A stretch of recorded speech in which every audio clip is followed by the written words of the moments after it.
just feel at home, and we really did. We immediately felt like we were around our people, and we saw the lady. We gave her our passports with the immigration office, and I was so tentative because Dr. Latasha and I have been talking about how it may be a problem if we're just moving here all of a sudden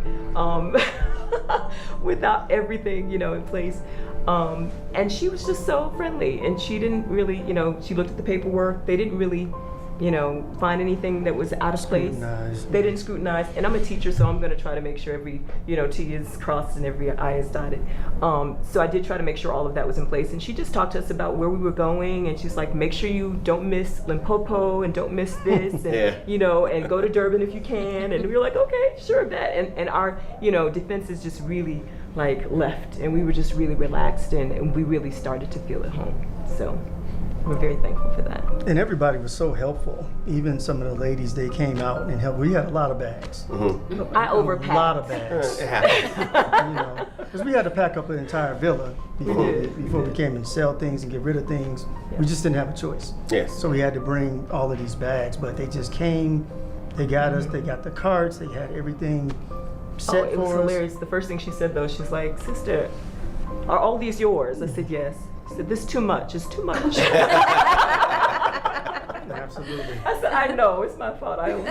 She said, "But we can sort you out. If they can't fit it all in the van that you guys brought for us, we'll just get another taxi to follow you." I said, "Thank you so much." So everything that they said was always to relax and to get us feeling more and more comfortable. And we're like, we may never leave. We may never. We'll see, yeah. And everything did fit in the van. That was impressive. She did not have to call another taxi. No. So I was like, see? Yeah, so everything. For me, that was a good sign. Okay. Yeah, so as we say here, welcome to South Africa. Thank you. That's it. So now we do have someone here who's a South African that's spent some time in the U.S. as well. She's sitting beside me, and of course she's a proper South African. I think that's the right term, right? Probably. Yeah. She's proper. So since you are here now, but you've been there, can you give me your, I'm being very vague, but some impressions of America and then of course your home country, South Africa, and how do you feel, what do you feel that African Americans should try to aspire to, repatriate in South Africa? Okay, I would say, so having been to America, well, my first experience was, you from South Africa? Do you have a giraffe in the backyard? So that was like, wow, okay, welcome to America.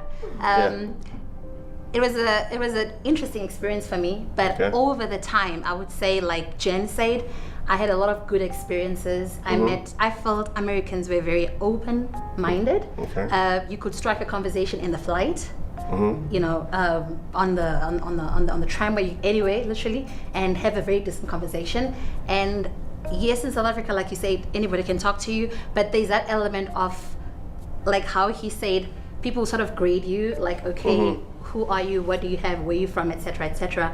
As opposed to in America, it's like, oh, they'll take interest, like, okay, what's your story, and I have this to share. So I would say my experience in America was pretty much the best. I had the best times. Of course. And having explored a few countries around the globe, America still took the trophy for me. It was the cherry on top. But then I would come back and say, there is no place like the motherland. Yeah.